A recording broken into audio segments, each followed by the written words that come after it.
Welcome to the Mindful Mama Movement podcast. I'm Shannon Kinney-Duh, creator of AFreeSpiritLife.com. And I'm Ashley Walburn, owner of Home Holistic. And together, we are bringing you the Mindful Mama Movement, the podcast, community, and retreats for women in all stages of motherhood. Mindful mothering is about nurturing your heart and soul while you nurture your children. It's about consciously awakening to your inner wisdom and being peacefully present as a mama, no matter where you are on your journey. From discovering your newborn to loving and accepting the wonderful people who've left your nest. The Mindful Mama Movement is bringing women together from across the world to celebrate the imperfect journey of motherhood. Our movement is empowering mamas to be authentic and to live inspired lives. We are so happy you're here.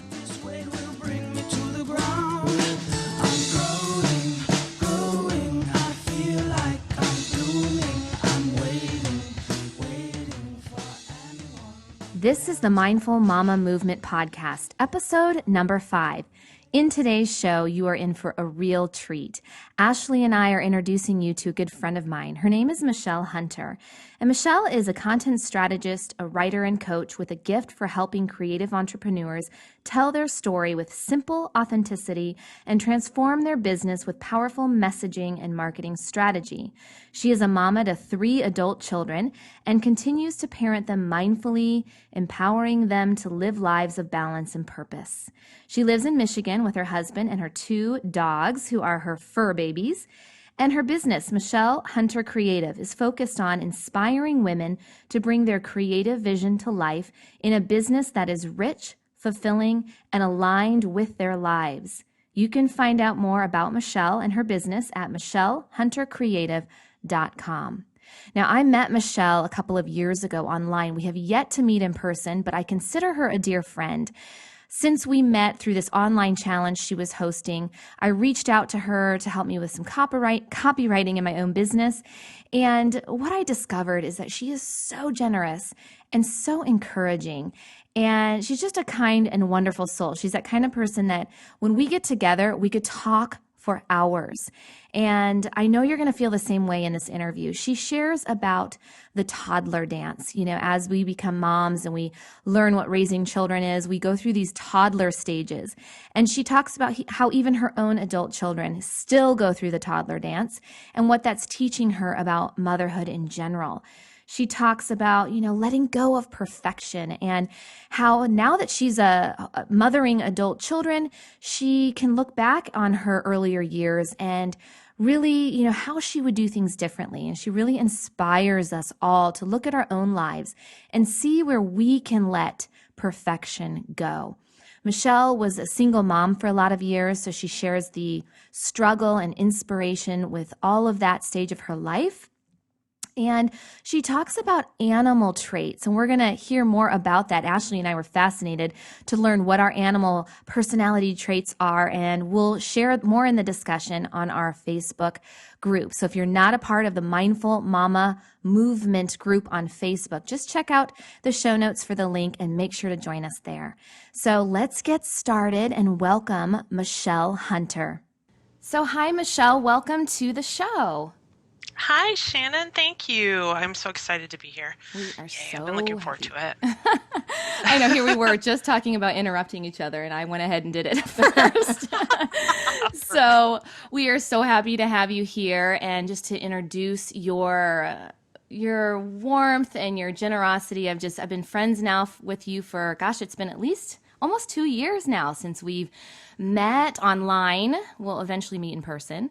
But I just was so excited to introduce you to our community. And so tell us a little bit more about who you are and what you do and kind of what stage of motherhood you're in. Sure. Well, first of all, I'm an entrepreneur, business owner, content marketing strategist, and a copy coach, which it's a big fancy title that basically means I help people write what they need to write for their business and tell their story. I do that out of my home. I have a home office in a child's bedroom in my basement, finished basement, and my daughter, who works with me full time, has her office in the other bedroom across the hall. So it's all here casual in our home. I'm actually an empty nester. So I have a husband. I have two dogs who are my fur babies right now. And then I have a 28-year-old stepdaughter who lives out of state and a 25-year-old son who lives out of town about 3 hours from me. And then my married daughter who is 25 and is my employee. So I'm in that empty nester, second stage, if you will, adult children stage of motherhood. Yeah. Wow. Yeah, I don't know what that's like yet, but Ashley has a little bit, she's kind of been introduced to a little bit of that with her oldest son. Yeah, my oldest is Jake, and he just graduated from college in May, and just moved home 2 weeks ago looking for a job. But we have three young boys, and so it's just been a really strange transition to have an adult child back at home. Do you remember what that was like, Michelle, for you when you first left the nest? Left. It was really pretty interesting because ours left all in the same year. Really? It was crazy. So we had the eldest, my stepdaughter, was living here, and she was at a time in her life when she wasn't really being a good citizen of our home. Yeah. So it was pretty disruptive. And she also was old enough that she really needed to be kicked out of the nest. So we made that decision, and we shared it with her, and we gave her a deadline, and she moved out, which ended up being very good for her. That was also the same summer that my daughter got married. And it was also the same summer that my son told me he wanted to move to the other side of the state and live with his father because he didn't like rules. So in the span of about 3 months, we had a wedding and everyone moved out. Gosh. And it was an interesting transition for me. And I say that to try and put a positive spin on really what ended up feeling like a lot of grieving. Because the house was quiet and I felt like no one needed me, and I felt like, what do I do now? And meanwhile, my husband, who probably felt some of the same things I felt, was also doing the happy dance. He was like, I can get up in the morning and drink my coffee in my underwear. Yeah, finally. Yeah, and so we had just we needed to settle into what felt like freedom and redefine how our family just moved, like how things happened, the way the days flowed just suddenly was different. And yet what really surprised me was that after about 3 months, I realized very little had changed. And so, yeah, so if you want me to unpack that a little bit, I can tell you. Please. Yes. When they're little, when my two, my stepdaughter obviously wasn't mine when she was a baby, but my two are 15 months apart. So when I had a newborn and a toddler, my day was a whirl of stinky diapers and somebody spit up on my shirt and what are we having for dinner? Oh, frozen pizza again. And sleeping in between and drinking the juice that had the crumbs at the bottom of the sippy cup because I didn't have time to get a coffee. Like that was my life. Very busy.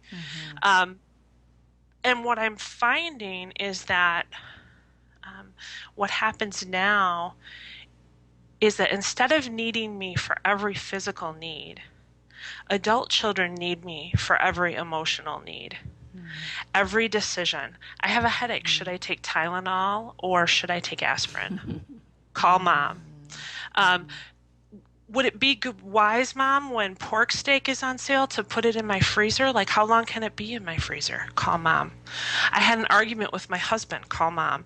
My girlfriend just dumped me. Call Mom. Yeah. I need $20. Call Mom.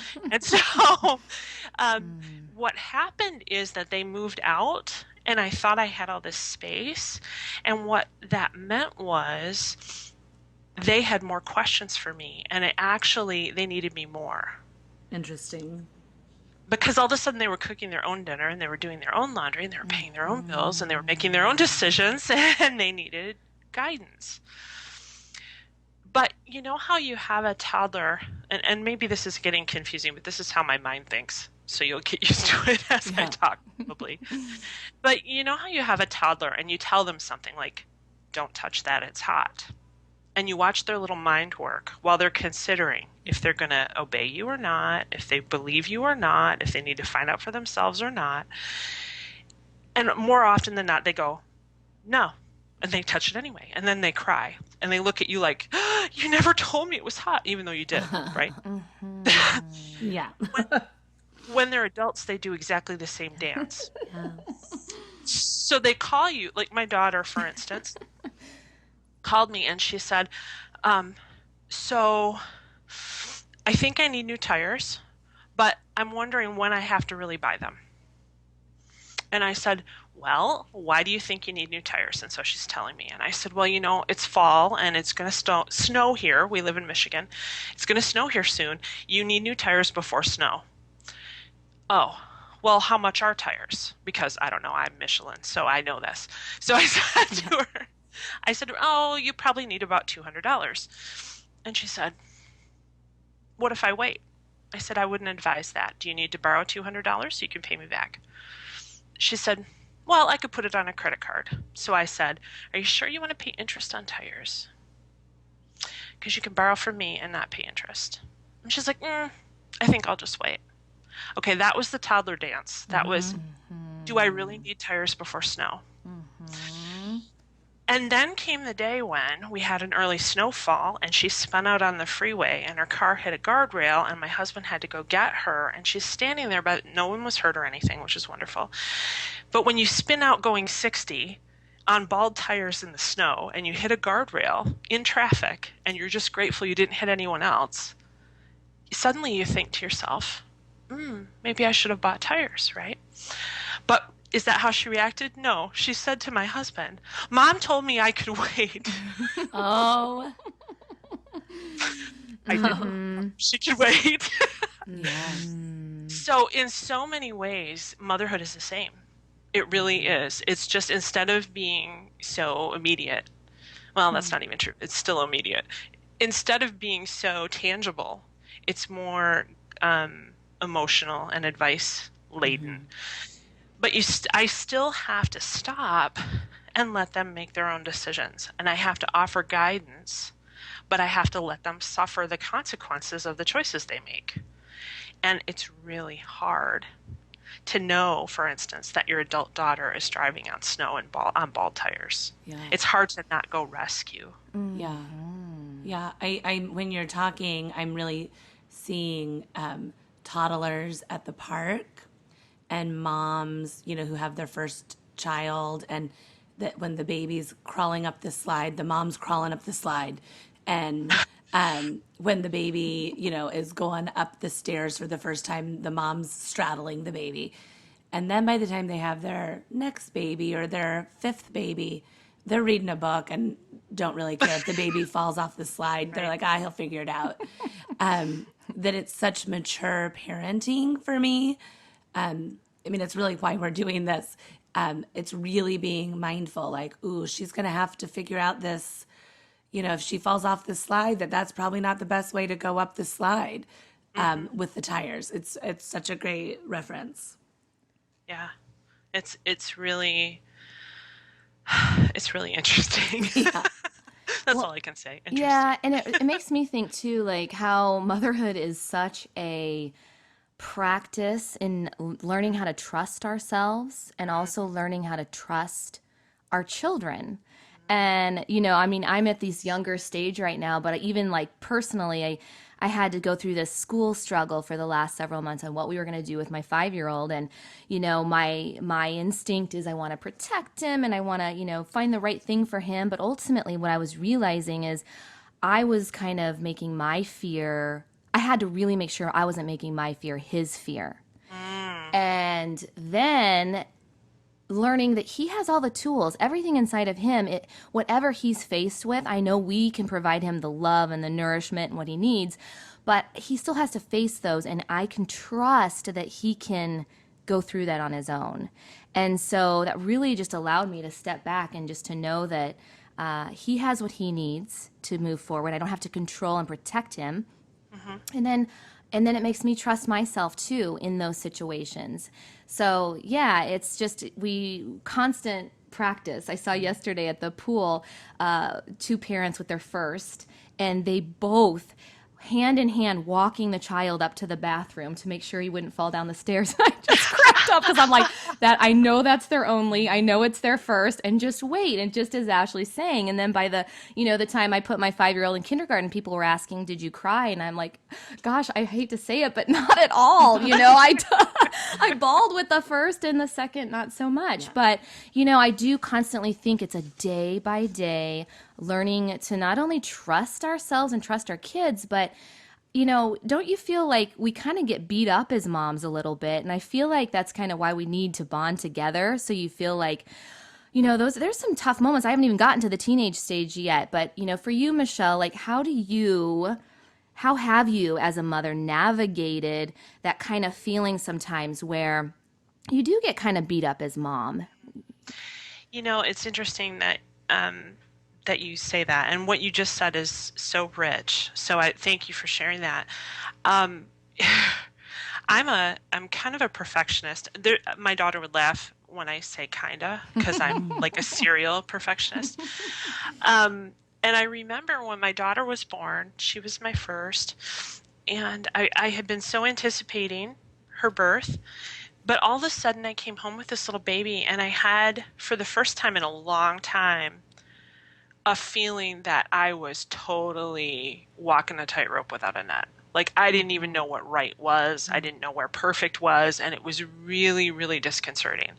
So when you talk about getting beaten up as a mom, I've realized that I beat myself up more than anyone ever beats me up, because my standard of perfection is so high that it's not even based in reality. Yeah. So I can't achieve it ever.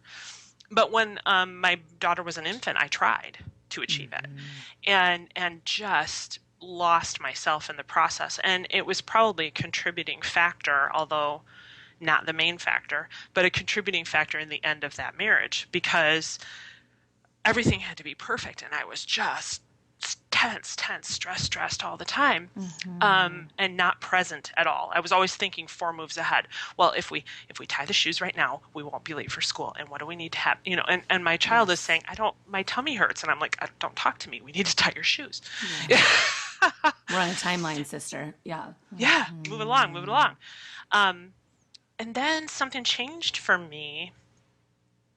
And this was just such a crucial moment. So my marriage ended. At that time, my children were almost 3 and almost 2. And so here I am, a single mom, perfectionist, and very logical thinker.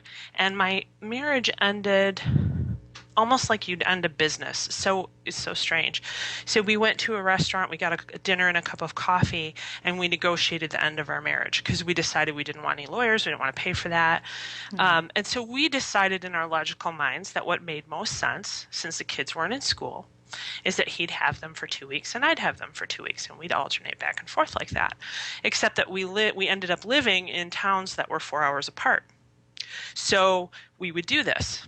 And so basically what that meant was that for a year and a half, till that ended, our children lived out of suitcases. So they had a home with me, they had a home with him, they had rules with him, they had rules with me, they had no consistency. And we thought that was fine because we were 20-ish and new parents, and we're sharing them. Isn't that fair? This is the moment that changed everything. My kids were with me. We were watching some show. I think it was Sesame Street, but I don't remember that clearly. And they were talking about home. And my little 4.5-year-old at that time daughter turned to me and she said, "They have a home."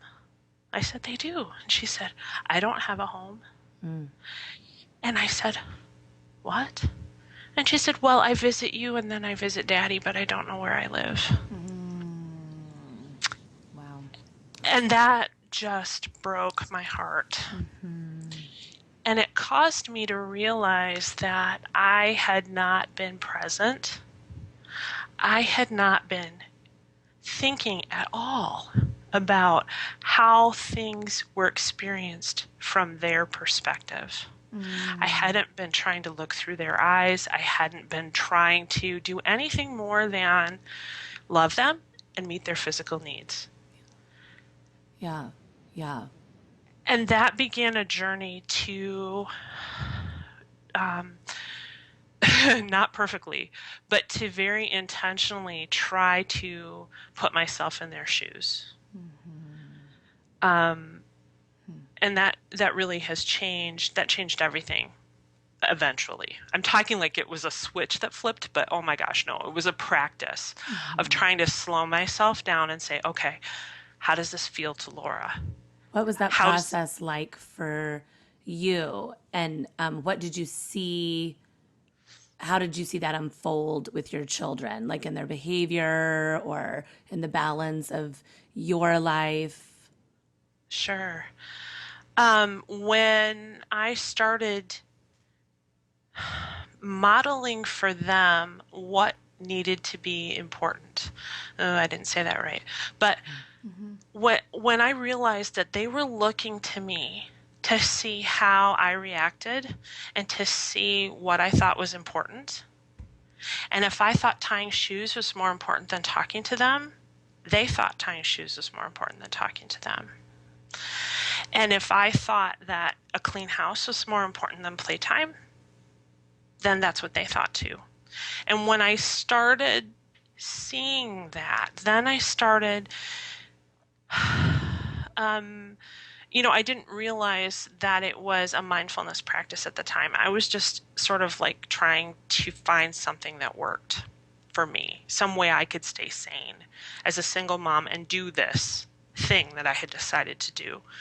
And I started closing my eyes and breathing like, okay, if I were Andrew, how would this feel? Okay, what's really important in this moment? And it became a practice. And so the upside of that was that my children and I got very close, and they felt supported, and they felt empowered, and they actually navigated the process of their parents being divorced better than their peers. They didn't have as much of the emotional stuff. But what happened for me is that I had to decide to never speak negatively about their father. I had to decide that my relationship with their father had nothing to do with me and everything to do with them. That was really hard. I had to decide that my perfectionist self was okay that my house looked like a tornado had gone through it all the time. Yeah. Because I didn't have time to work full time and be present for my children after work and have a clean house. Like those three things didn't fit together. So what's not important here? I actually went to a yard sale and I bought a big coffee table, like a 1970s era, low, ugly coffee table that was wood. And I told them that was our art table. And we could finger paint on it, and we could put glue on it, and we could cut into it, and we could stick things to it. We could draw on it with marker, and it just didn't matter because that table cost me $3 and it had no value to me. So they would sit on. So if you came to visit me during these years in my apartment, the only coffee table I had was covered with finger paint and a pasta that had gotten glued to the table instead of the paper. And it was very high class. Yeah. Oh, what a brilliant idea. But you know what? My kids, that's what they needed. They needed to come home from school and make art while I made dinner and talked to them from the galley kitchen that was near that table. Like that's what they needed. And they needed me to not care if they spilled something. And so when I started making decisions like those, much like anything else, a mindfulness practice, a yoga practice, an exercise routine, it built on itself. So you get comfortable in it, you step into it, and it starts to feel like it's okay. It starts to become the habit. And that helped me a lot. even though there were still moments of panic. Yes. I don't think you can ever avoid those moments, really, right? Right. Michelle, I just, your story and your sharing, I just love your vulnerability and you just have such a warm spirit. I just want you to know how much I'm enjoying this. And I like close my eyes. I can see you. I can see. In fact, you're going to have to send us a couple pictures of that time because I just can see that Sure. table. And of course, you're a wordsmith, so you spoke and told me that story so beautifully. And think about like our community now.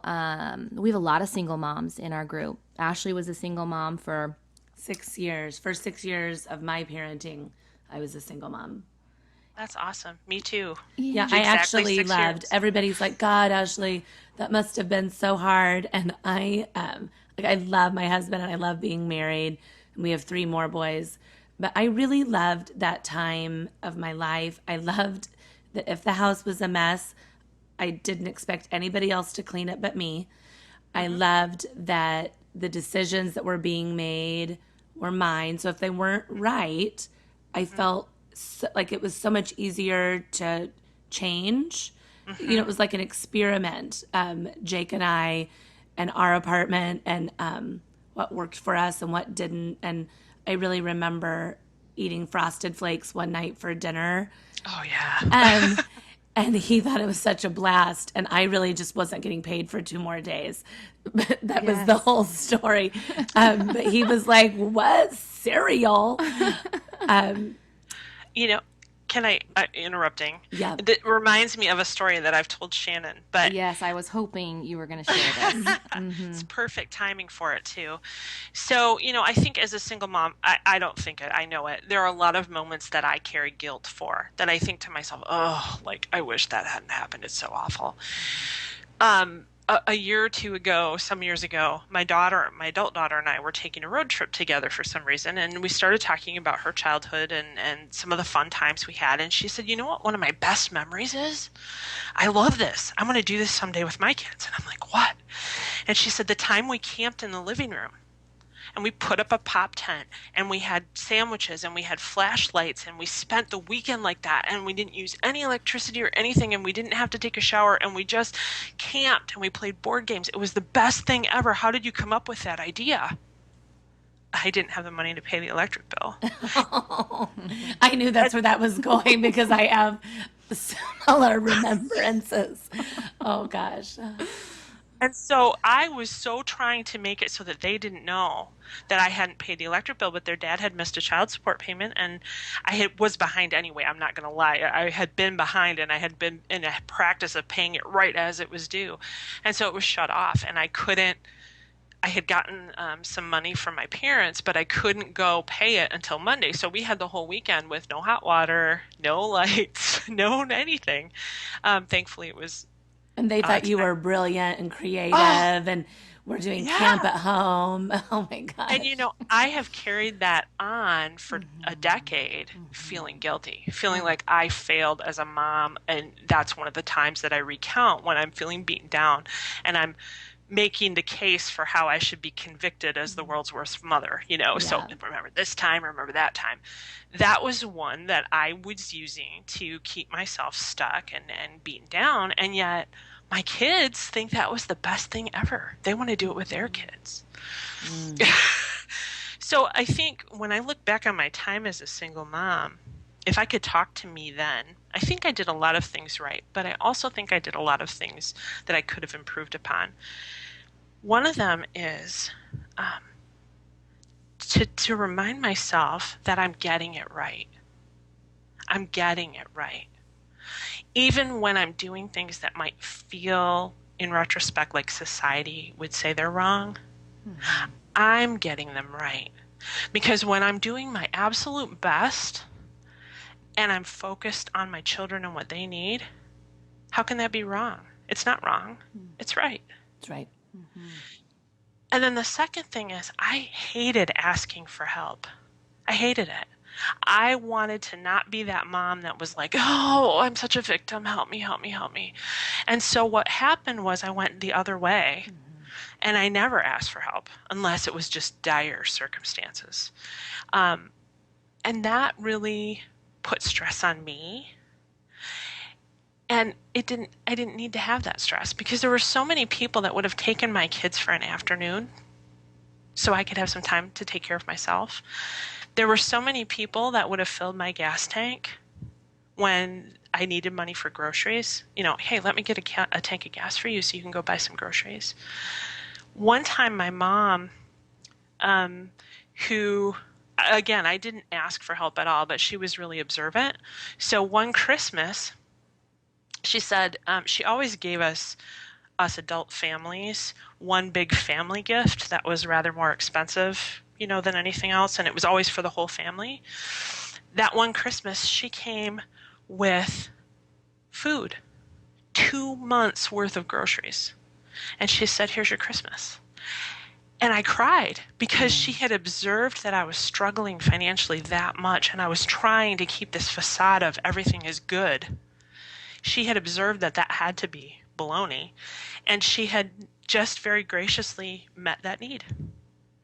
Well, she would have helped me had I asked her long before that, but I was too caught up in doing everything right and not giving myself permission to ask people to be generous, to be vulnerable. Like, I don't know why I did that. I wish I could go back and undo it. So if you're listening to this and you're a single mom, ask for help. Ask people for what you need. People will come sit while you take a bubble bath and watch your kid. They Yeah. will. Yeah. I have a lot of those memories. And then after when I started having children with my husband, I had 3 children in 2.5 years. And so I had a 10-year-old and a 2.5-year-old, a 1-year-old, and a new baby. And Oh, I was really unraveling. I was really unraveling. And I was 100 miles away from my family. And I didn't really feel like I could call them either. Um, and I'm not really sure why. But I think it was like, you know, you got yourself into this, Ashley, is what I felt like. mhm. And now I know my friends and I currently nearly co-raise our children, that we share rides, that there's a lot of calling, you know, like, I'm running late, can you pick up Blake and get him to his baseball lesson? And of course I'm going to do it. And that's what I feel like would have also happened for me back then also. Of course your neighbors and friends and family will help you. Of course they will. You would do it for them also. And I'm saying the same thing, single moms or just moms that feel like they need a moment. That what that moment will do goes a long way. I had, toward the end of the time that I was a single mom, I made a close friend. I forget how. I think we maybe had kids in the same class at school or something. I don't remember anymore because she's since moved on and we've lost touch. But she was a single mom as well, and we started co-parenting. And by that I mean, the well child checks. When you're working full time and you have to take time off work for a well child check, and it just like kills your employer and you lose the pay and it's just horrible. We got our kids going to the same doctor, and we would take our kids also were the same ages. So her daughter and my daughter were the same age. Her son and my son were within a year of each other. And one of us would take the whole tribe for a well child check. Brilliant. And then the next time the other one would take the whole tribe. We would just, we would go on dates. And so she would be like, okay, I have a date on Friday. And I'll be like, cool. And then I'd set up a date on Saturday and we'd swap. And I would call and say, I'm out of groceries. And she's like, cool, we're having soup. Come on over. And we would Brilliant. do it the other way because we both didn't have a strong support network. And I don't know, it just clicked. So I think if you're a struggling single mom, try and look for opportunities like that where you can be of service to another single mom and build a relationship so it's like reciprocal, because it helps just to know you're not in it alone. Yeah, it makes your whole life feel so much more balanced and way less scary when there's one other person that you know is right there with you. And even moms that aren't single moms, I think you can get so siloed in the needs of your own little family that you stop taking care of yourself. You stop giving to yourself, and you stop feeding what makes you creative and makes you whole and makes your heart sing. And the whole world becomes what these little people need. Um, and that's, if there's anything that I did wrong as a single mom, it all flows into that funnel. Society says we need to put our kids first, but really we have to put ourselves first, because I can't pour out of an empty jug. I can't pour out of an empty glass. If there's nothing there, there's nothing to give. Right. Yeah. I mean, that's, kind of the stage. I feel like I am on the other side of that. I can definitely, having 8, 5, and 2-year-old, relate to that lost in motherhood stage. And we meet a lot of moms who, you become moms and you get lost in that. And I think, we all go through that. It's kind of like that same story, the toddler dance you're talking about. We kind of have to experience it for ourselves.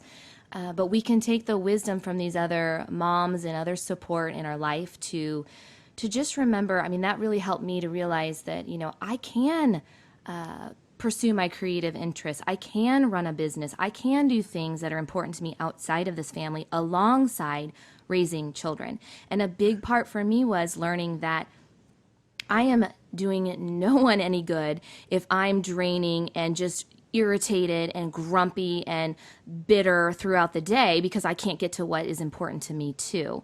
And so shifting that belief that my needs are extremely important, that self-care is vital to health and wellness, and then I'm a better mom. I can give, as you're saying, from that overflowing place, rather than that depleted and drained, irritated, grumpy that is, we all get to. And so for you, Michelle, you know, kind of looking at your life now, I know that you share a little bit. I want you to get to the topic of your business a little bit, Okay.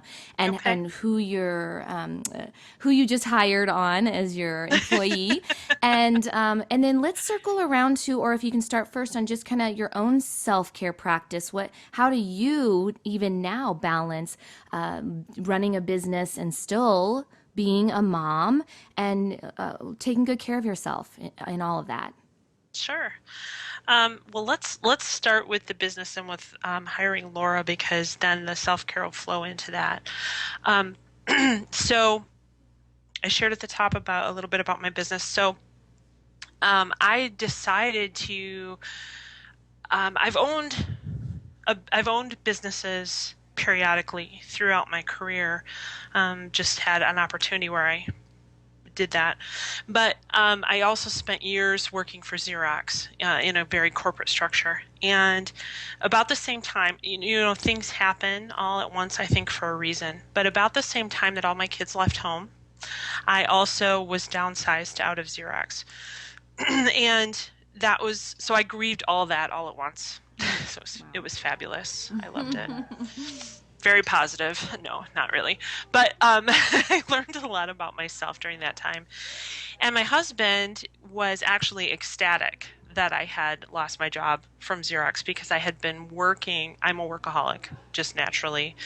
And I had been working 12-hour days, 6 days a week. And he felt like, and rightly so, it was work first, kids second, me third, him fourth. Mm-hmm. So when I lost my job, he felt like, oh, I'm getting my wife back. In fact, that's what he said to me.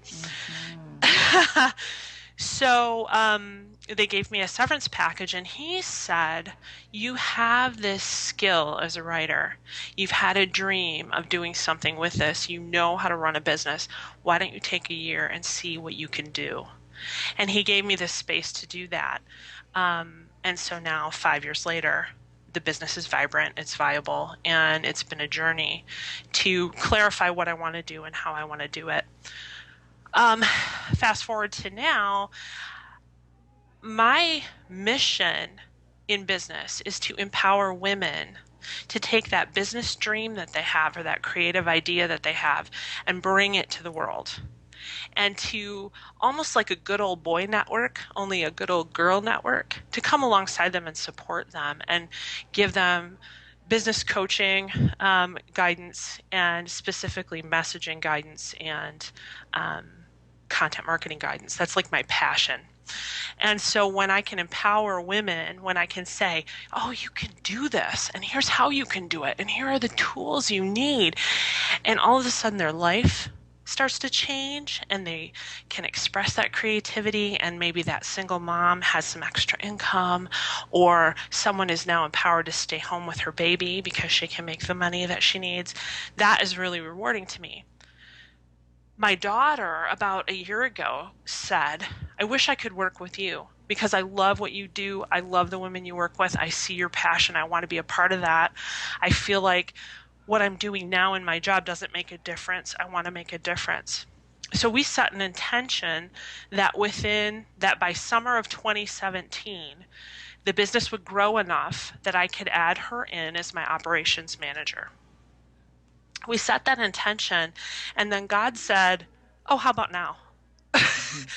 So within a month or so, all of these doors started opening in my business, and I realized I couldn't wait till then for her to come join me. And so I said, hey, what do you think about if we do it in the summer of 2016 instead of 2017? What does that feel like? And she said, okay, that's thrilling and terrifying. So let me think about it. And then shortly after that, she found out that her job at a major insurance carrier was being restructured, and she was going to have to move from first shift to third shift, which wasn't doable for her and her family. And so she said, okay, I guess we're supposed to do this right now. And so we have been. And she started with me actually just a few days ago, 5 days ago. So yeah, so that's talk about a new adventure in parenting. And you can interrupt me because I'm on my soapbox. So I love it. I love your soapbox.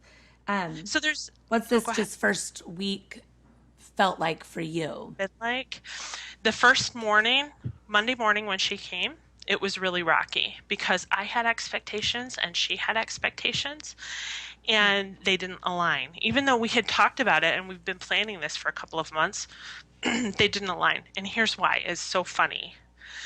She expected that I was going to be her mom, and she was going to come in, and just like when she was a kid, not only would I tell her to clean her room, I would tell her how to clean her room.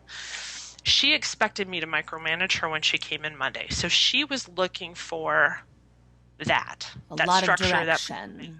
Yes. I knew from what I've observed in her in the last 10 years that number one, she hates being micromanaged. And number two, she has so many talents and abilities. I wanted to give her free hand to do within a certain sphere of influence. Like, I have this problem. Here you go, solve it. I wanted to give her free hand to do whatever she wanted because that's when I was going to get the best, most creative input into my business. So here she is waiting for me to tell her exactly what to do. And here I am waiting for her to do something. And we both got really frustrated. It's not very productive. It wasn't. But we worked that out. And I wanted to share with you, Shannon had asked me in advance of this call to think about this, something I share with my clients. And that Laura and I went back to on Monday to resolve our difference and really think about it. It has to do with personality traits. And this comes out of an assessment. I think it's the DISC assessment. And it's much more analytical than I make it sound. But they give animal caricatures or types to each of the 4 major personality types. And I train my clients this. So I'll try and do it quickly, but if you're a lion is one choice. If you're a lion, you are driven, determined, you can be loud, you can roar a little bit sometimes, you give direction, you're decisive, you can be intimidating, you care deeply about stuff, you move kind of fast. That's a lion. An otter That's the second type. An otter is very playful and fun. And again, fast moving, but gets bored easily, likes to have a lot of variety, is more interested in having fun than getting stuff done, where a lion is really interested in getting stuff done quickly. That's the second type. The third type is a golden retriever. So a golden retriever, if you think about that dog, a golden retriever wants everyone to be happy, wants everyone to feel good. Feelings are really important. And a retriever moves maybe at a little bit of a slower, more relaxed, peaceful pace than either a lion or an otter. And then the fourth trait is a beaver. Beavers are all about details. They're very industrious. They're slower and deliberate because they need to make sure that everything is in order and everything is done just right. They like structure.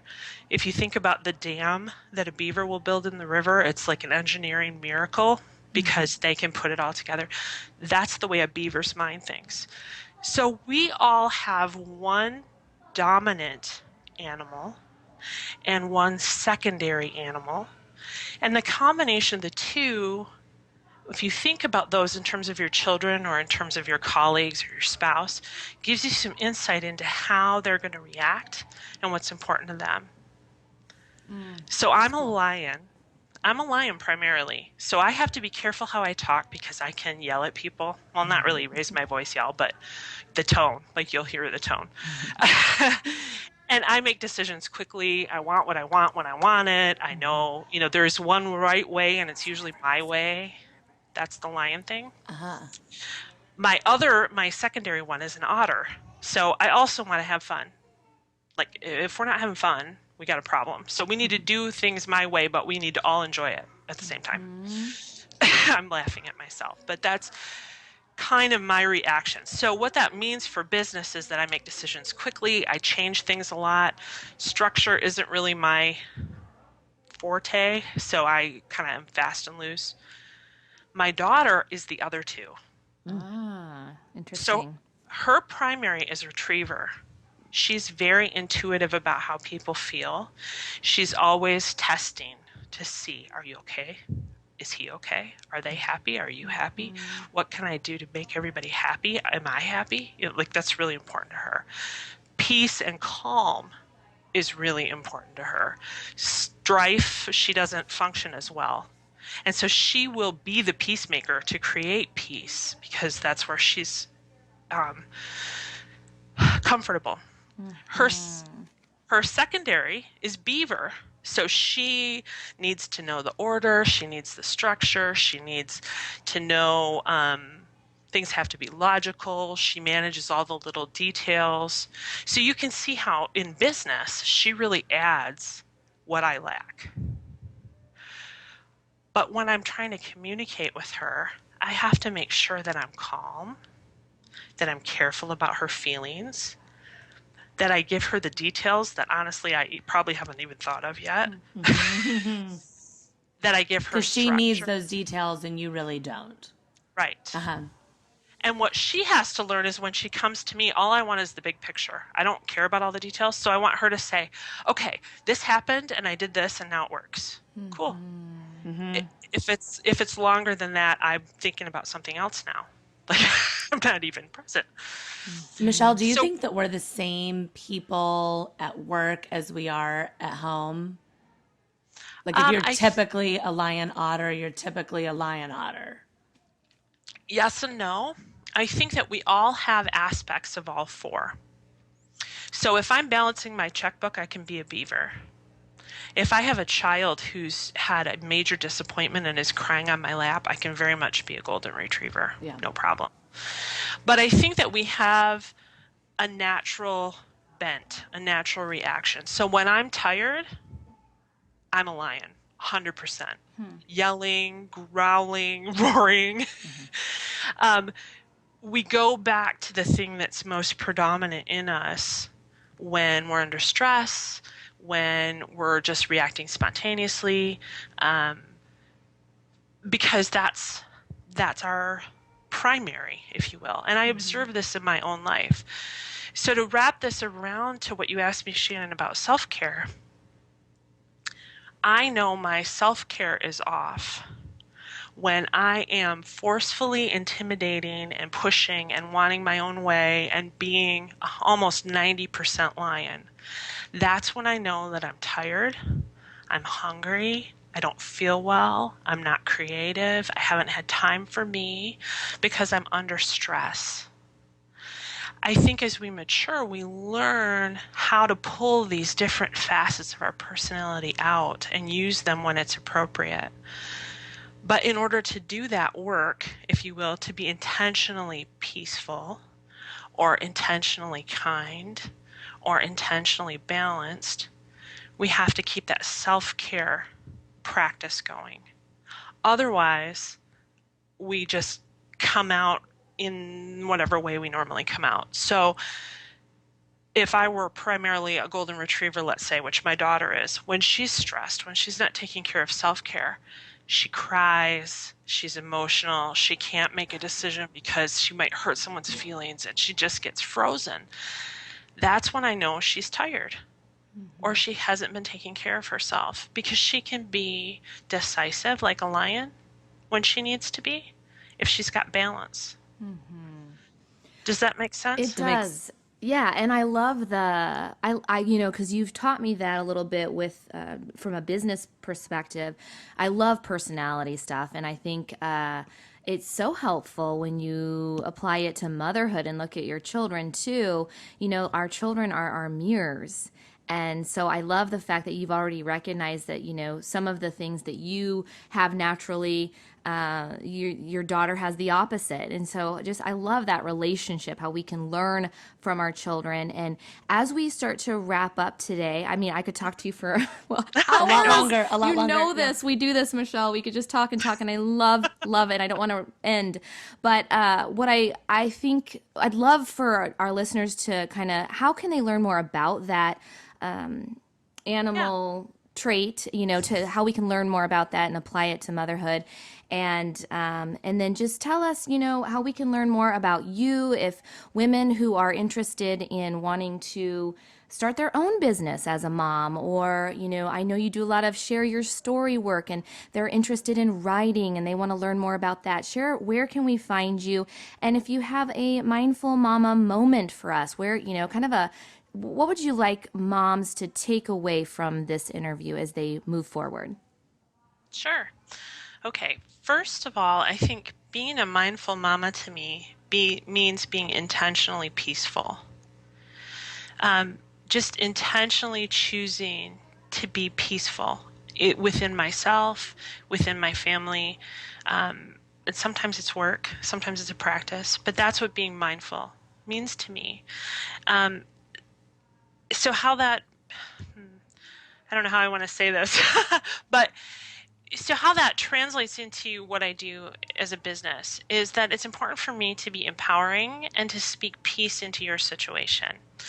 So mamas out there, you probably have, or many of you may have, a business dream, an idea, a creative thing, something you make, something you'd like to do, an impact you'd like to make on the world. And maybe you're feeling like it's hard, like you don't know how you'll find time for it, you're pushing it aside, you aren't sure where to get started.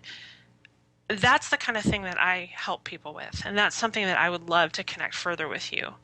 So my website is michellehuntercreative.com. And I'm actually running a free challenge soon, and I want to invite anyone to come join me for that challenge.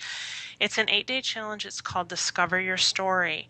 And it does get into these animal characteristics and who you are and how you want to show up in the world. How do you want to be present for your family, in your business? The challenge also helps you unpack the beginnings of a business. So how would you sell your thing? What is the thing that you want to do? How would you package that into something you could sell? How would you market it? Who would want it? How would you connect? How would you tell that story?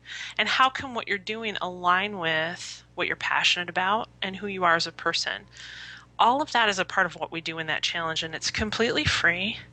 And it's designed to be something you can fit into your busy life, just over those 8 days. So it doesn't take a lot of time. It does take some thought and journaling, but that can be fun. So the way you would register for that, we're starting on October 17th. It goes the 17th through the 24th. Just go to michellehuntercreative.com/challenge. And there's a page there where you can read a little more about it and then register and sign up. And it's completely free. We have a Facebook group, and I would love for you to just explore more about yourself and about your business ideas, business dreams within that challenge. Well, thank you. We will put the links in the show notes so we can find you easily. And I have taken the Discover Your Story Challenge, so you will not be disappointed. As you can see from this interview, Michelle is just warm and generous and kind, and she's so knowledgeable about helping you tap into that intentional piece she's talking about. And so definitely check out her challenge. Michelle, thank you so much for sharing this time with us. Thank you. Michelle, I've it was enjoyed so fun. It was wonderful. Thank you. I've enjoyed it. It's been a blast. My lion and my otter were both very happy today. Well, Ashley and I quietly were pointing to each other. What are you? What are you? What are your kids? Yeah, so we'll be exploring that. I think for sure I have got definitely golden retriever in me. And then I think sure. my primary is probably lion. I don't want to balance each other out. I know. Probably. Yeah, and then probably I definitely have some lion in me too. I can roar, and yeah, but we'll have fun exploring that, and we will share that in the Mindful Mama movement community. So join the discussion there as we explore what our animals are. Yeah, that'll be a really Awesome. fun discussion, I think, for everyone to think about. Well, and I think about my primary and about like how I can become a golden retriever when I need to, maybe easier. Yes. Well, I think didn't you I think you invited me to be a part of that Facebook group. Yes, So in the next absolutely. few days or week or so, if anybody wants to tag me and question in that group, or we can have this discussion, I would love to be a part of that. That would be fun. Yes. It'd be so fun. Okay. Well, thank you so much, Michelle. Have a fabulous day. Thank you. You too. Okay, mamas, I hope you enjoyed that interview as much as we did. Feeling inspired and ready to let go in our own mothering journey. As Michelle mentioned, if you join us on Facebook, the Mindful Mama Movement group, we are having a discussion about our animal traits and how we're letting go in our own motherhood journey.